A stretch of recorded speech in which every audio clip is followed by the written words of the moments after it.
Salut et bienvenue dans cette nouvelle vidéo où je vous propose de découvrir une gemme plutôt sympa pour gérer l'upload de vos fichiers dans votre application Ruby on Rails, j'ai nommé CareerWave. Alors avant de parler de CareerWave, je pense qu'il est important de faire une petite comparaison avec une autre gemme très populaire pour ce genre de cas, qui est la gemme Paperclip. Donc Paperclip, c'est une gemme qui va vous permettre aussi de gérer l'upload de fichiers, mais qui a une approche un petit peu différente du problème. Dans le cas de Paperclip, il va directement vous demander de mettre les configurations pour votre upload au niveau de votre modèle. Et du coup, c'est le modèle qui va permettre de gérer les différents formats, ou placer les fichiers, et ainsi de suite, ainsi de suite. Dans le cas de CareerWave, l'approche est un petit peu plus objet et il va créer un nouveau type de classe au sein de votre application Ruby on Rails, des classes Uploader. Et vous allez piloter l'upload d'images directement au niveau de ces classes-là. Donc personnellement, c'est une approche que je trouve plus intéressante parce qu'elle permet d'éviter de se retrouver avec des modèles très lourds et elle permet de mieux organiser notre code. Mais après, si jamais vous êtes intéressé, n'hésitez pas aussi à jeter un coup d'œil à Paperclip, tester les deux et vous faire votre propre opinion. Donc CareerWave est actuellement en version 0.11 en stable et il y a une version 1.0 qui est en préparation et qui est actuellement en release candidate. Nous on va utiliser cette version 1.0 pour la bonne et simple raison que je veux que cette vidéo puisse être suivie plus tard. Donc ça sera plus simple à utiliser. Du coup, si la version 1.0 est sortie au moment où vous regardez cette vidéo, vous n'aurez pas tout à réapprendre. Donc la première chose à faire, ça va être d'installer la gemme. Donc pour cela, on va se rendre au niveau de notre fichier gemfile et on va rajouter cette gemme CareerWave en version 1.0 ou supérieure. Pour cet exemple-là, j'ai pris simplement un scaffold et j'ai créé un système d'articles. Et dedans, j'ai deux champs, name et content. Je vous ai passé toute la phase d'installation, c'est toujours la même chose et c'est pas forcément très intéressant. Donc j'installe la gemme CareerWave et je fais un coup de bundle install. Une fois cette gemme installée, on va avoir besoin de gérer une nouvelle classe pour gérer nos uploads. Et cette classe, c'est un uploader. Donc on a un nouveau générateur qui s'appelle uploader et on met le nom de notre uploader. Nous, dans notre cas, on veut uploader des images pour nos articles. Enfin, on veut mettre une image à la une. Donc on va l'appeler image. Ça va avoir pour effet de créer un nouveau dossier à la racine de notre dossier app qui s'appelle uploaders, dans lequel on va avoir nos différents uploaders. Et dans notre cas, on a un fichier image uploader. Et c'est ce fichier qui va permettre de configurer l'upload de fichiers. Donc on a en haut un include qui permet d'inclure AirMagick ou MiniMagick, ça sera utile pour le redimensionnement de notre image. On peut préciser le type de storage à utiliser, sachant qu'on peut stocker sur autre chose que du fichier. On peut par exemple choisir de l'uploader sur du Amazon S3 ou autre. On précise ici l'architecture des dossiers, donc il a mis une configuration par défaut. Vous pouvez préciser différentes versions à utiliser, donc ça permet de redimensionner des choses comme ça, les extensions que vous autorisez et le nom du fichier. Une fois cet uploader créé, on va avoir besoin de l'associer à un champ au niveau de notre modèle. Donc dans le cas de nos articles, on imagine avoir un nouveau champ image. Donc je vais commencer par créer ce nouveau champ. Donc je vais au niveau de ma console et je fais un coup de Rails, G, Migration, Add, Image, to Users. Et on précise que c'est un champ image sous forme de chaîne de caractères, sachant que CareerWave va utiliser ce champ pour stocker le nom de notre image. Ensuite, au niveau de notre modèle, on va pouvoir lui préciser que l'on veut monter cet uploader-là sur ce champ image. Donc on utilise une méthode de classe qui a été injectée qui s'appelle mountUploader. On lui précise en premier paramètre le nom du champ, nous dans notre cas ça sera image, et en second paramètre l'uploader, image uploader. Et c'est tout ce que l'on a à faire à cet endroit-là. Je peux maintenant lancer mes migrations en faisant un coup de Rails db2.migrate. Et je tombe sur une petite erreur, oui, parce que j'ai complètement foiré mon truc. Je veux rajouter ce champ non pas sur une table qui s'appelle user, mais sur une table qui s'appelle post. Et du coup, je change le nom de cette table-là. Et ici, hop, ça sera post. Donc maintenant, je peux relancer ma migration en faisant un coup de Rails db2.migrate et je vais relancer derrière mon petit serveur. Pour que ce champ-là puisse être uploadé, je vais avoir besoin de modifier mon formulaire pour mes articles et je rajoute un nouveau champ. Donc moi, j'utilise ici Simple Form et ça sera un champ de type fichier pour le champ image. Et de la même façon, il faut que je modifie le post controller pour autoriser ces différents paramètres. Donc dans le post controller, là où j'avais le post params, je lui précise que je rajoute image. Donc si je résume, on doit créer un uploader, on associe l'uploader à un champ grâce à la méthode mountUploader, et après on crée un champ permettant de renseigner le fichier. Une fois que l'on a fait ça, on peut maintenant uploader un fichier pour nos articles. Si je mets un nom et que je choisis un fichier à uploader, on va prendre ici une image au format JPEG. lorsque je crée l'article, automatiquement ça s'upload correctement. Si je regarde mon dossier Uploads, qui est le dossier par défaut où vont s'uploader les images, j'ai bien un dossier post. À l'intérieur, j'ai un dossier image qui correspond au nom de mon champ. Après, j'ai un dossier par ID. Donc moi, c'est mon second article ici, donc ça sera l'ID 2. Et à l'intérieur, j'ai bien mon image. Si je le souhaite, évidemment, je peux entièrement personnaliser ça. Donc d'abord, je vais supprimer l'article. Donc je vais remonter d'un cran, je supprime l'article. Donc ça a pour effet automatiquement de supprimer l'image associée. Par contre, ça ne va pas nettoyer les dossiers. Si vous voulez avoir une structure propre, suivant le type et le nom de dossier que vous avez choisi, il faudra utiliser un After Destroy pour supprimer les dossiers. Donc nous, dans notre cas, on va changer un petit peu notre uploader. Et l'avantage ici, c'est que c'est vraiment individuel. On n'a pas besoin de le changer par rapport à un modèle en particulier, on le change globalement. Donc je veux effectivement avoir le nom du modèle. Par contre, le Mounted As, je m'en fiche. Et je vais avoir ensuite un dossier modèle ID. Par contre, je veux utiliser le Mounted As, c'est-à-dire le nom du champ, au niveau du nom du fichier. Donc je le mettrai plutôt ici, comme ceci. Donc là, par exemple, ça donnera image.jpg. De la même façon, je vais rajouter des extensions autorisées et je ne vais autoriser que les JPEG ou les PNG. Pas de GIF autorisé à cet endroit-là. De la même façon aussi, je peux me dire, j'ai envie de redimensionner. Et dans notre cas, on va mettre en 200 par 300. On va laisser la configuration par défaut. Si je veux redimensionner une image, il va falloir préciser que j'utilise une de ces deux gemmes-là. Donc soit Minimagic, soit AirMagic. Et on va utiliser ici, nous, Minimagic, que on avait déjà testé pendant la formation. Donc si je souhaite utiliser Minimagic, il faut que j'installe la gemme qui va être associée. Donc au niveau de notre gem file, juste avant CarrierWave, je vais rajouter mini_magic. Et il faut que sur notre machine, on ait évidemment ImageMagick de fonctionnel. Moi, c'est déjà fait. Et du coup, il me suffit de faire un simple bundle install et de relancer le serveur derrière. Maintenant, lorsque je vais uploader une image, il va choisir cette nouvelle architecture de dossier, ce nouveau nom, et ensuite il le redimensionnera. Donc, histoire de repartir sur des choses assez propres, je vais supprimer le dossier post. Maintenant, j'essaie de créer un nouvel article. Je choisis n'importe quoi. Je mets n'importe quoi à cet endroit-là. Je vais préciser que j'upload cette image-là. Et lorsque je crée, je tombe sur une petite erreur. Effectivement, ici, j'ai oublié de vous préciser. Donc là, on utilise la méthode scale. Et du coup, derrière, il faut définir cette méthode scale pour lui indiquer qu'est-ce que l'on doit faire. Donc vous avez différentes méthodes. Alors là, il faut se rendre carrément. Alors c'est pas forcément sur la doc, c'est directement dans la doc du code, ça sera beaucoup plus simple. Vous avez différentes méthodes qui s'appellent resize. Donc vous avez resize to fill qui permet de remplir exactement, et vous avez resize to fit par exemple qui permet de cropper en plus. Donc vous pouvez choisir suivant ce que vous voulez faire. Et vous avez aussi resize to limit. Bon, vous en avez pas mal. C'est dans les méthodes, vous faites resize underscore et voilà l'ensemble des méthodes.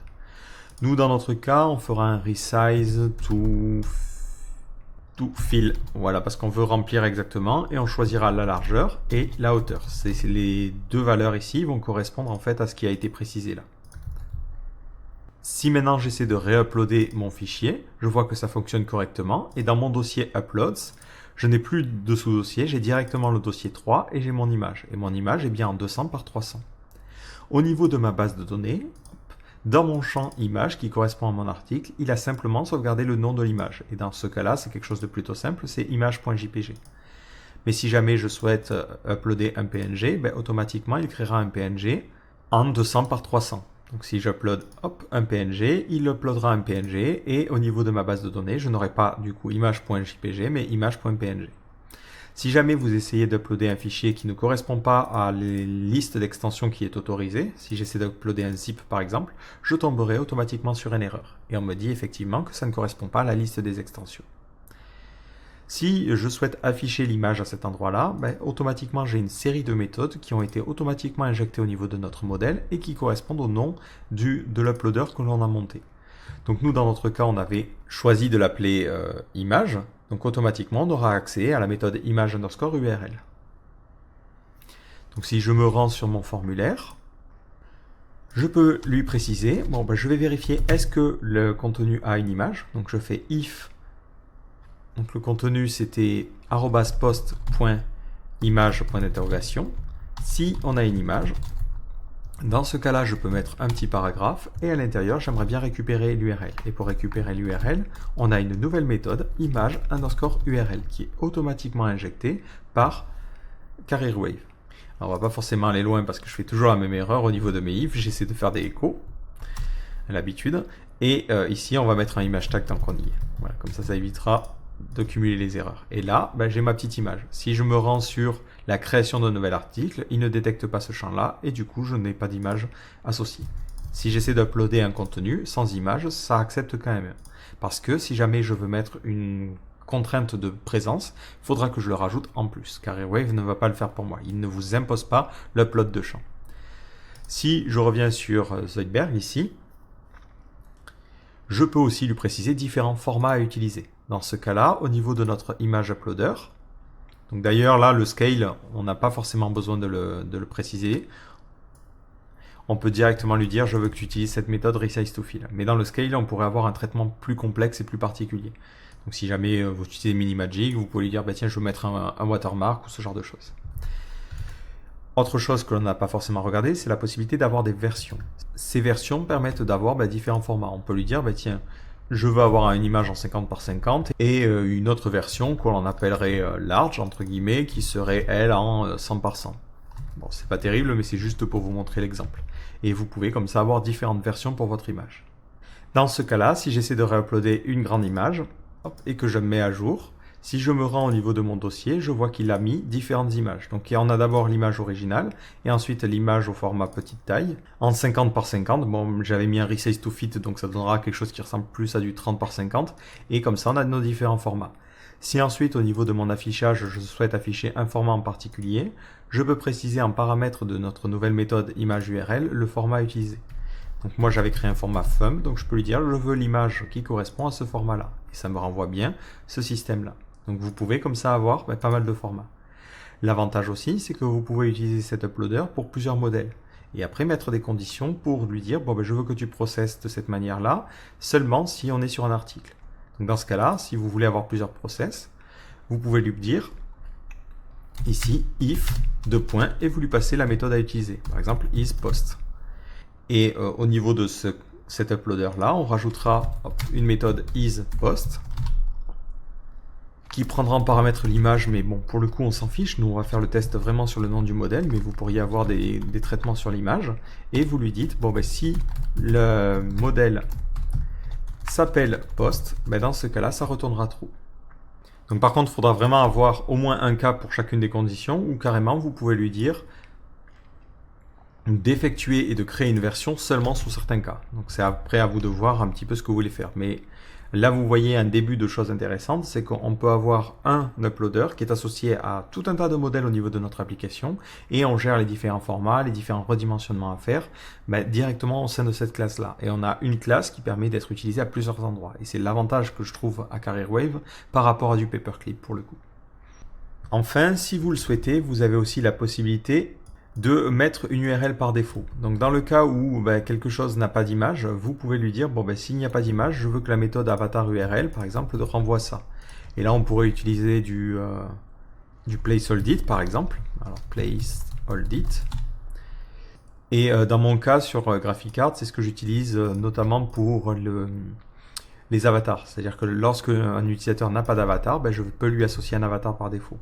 Et dans ce cas-là, lorsque l'on va utiliser la méthode avatar image URL pour quelque chose qui n'existe pas, ça nous renverra ce résultat-là. Donc, si je me rends sur la page d'accueil, j'essaie de créer un nouvel article. Donc vu qu'il y a ma condition, l'image ne s'affiche pas.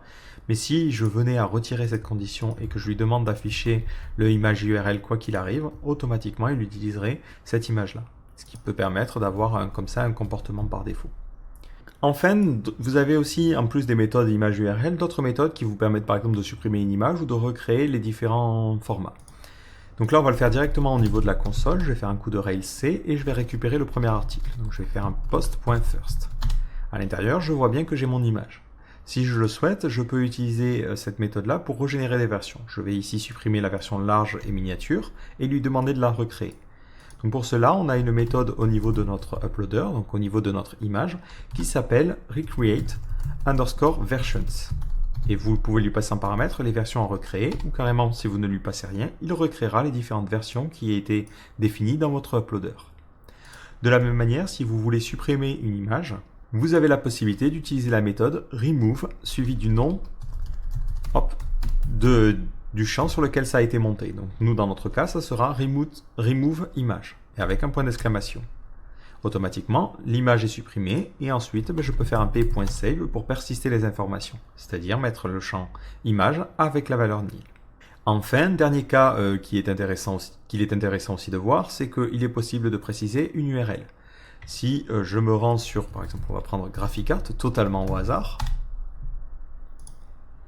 et que je veux uploader cette image-là, je peux prendre le chemin de l'image et lui dire je veux utiliser ce chemin-là. Dans ce cas-là, on renseignera donc la valeur pour notre champ, et ça ne sera pas directement image dans lequel on mettra l'URL, mais ça sera un champ qui va s'appeler remote underscore le nom de notre champ underscore URL. Et à l'intérieur, on lui précise ce chemin-là.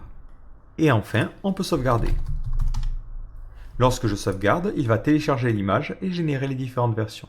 Donc après, ça peut être utile dans certains cas, encore faut-il en avoir l'utilité, mais bon, c'est là. Enfin, dernière petite mise en garde, et on aura fini avec cette petite présentation. Si vous vous dites, tiens, j'aimerais bien utiliser le nom de l'ID à cet endroit-là, vous ne pouvez pas le faire. Ça crée toute une série de problèmes, et c'est ce qu'ils vous disent ici. Alors en fait, vous pouvez le faire, mais il faudra un petit peu changer la manière de faire les choses. Le problème, c'est que ce nom est sauvegardé au moment de la sauvegarde de l'enregistrement. Donc le problème, c'est qu'au moment de cette sauvegarde-là, il ne connaît pas encore l'ID du modèle. Du coup, il est un petit peu bloqué si vous lui demandez l'ID. Vous pourrez le mettre seulement si l'enregistrement est persisté avant l'upload de fichier. Et du coup, avant qu'il renseigne ce nom-là. Donc si jamais vous êtes tenté ici de mettre modèle.id, pensez un petit peu à ces contraintes-là et ça peut provoquer des problèmes. Donc moi, de manière générale, c'est un cas qui ne me gêne pas forcément parce que j'utilise l'ID du modèle pour le dossier. Et après, c'est ce dossier-là que je supprime dans le after destroy. Donc peu importe à ce niveau-là que je ne puisse pas faire ça. Mais si jamais vous tenez vraiment à utiliser l'ID du modèle, il faudra contourner un petit peu cette logique-là. Donc si jamais vous avez besoin de plus d'informations, encore une fois, je vous renvoie sur la documentation de CareerWave. Mais le fonctionnement de base est toujours le même. On crée un uploader et ensuite on va monter cet uploader au niveau de notre modèle, sur un de nos champs. Et il utilisera ce champ pour persister le nom du fichier et on pourra uploader des fichiers sur ce champ-là. Et après, au niveau de cet uploader-là, on peut mettre tout un tas de conditions pour configurer les différents redimensionnements que l'on souhaite faire et configurer le comportement de l'upload de manière plus générale. Donc j'espère que cette vidéo vous aura plu et je vous donne rendez-vous dans un prochain chapitre.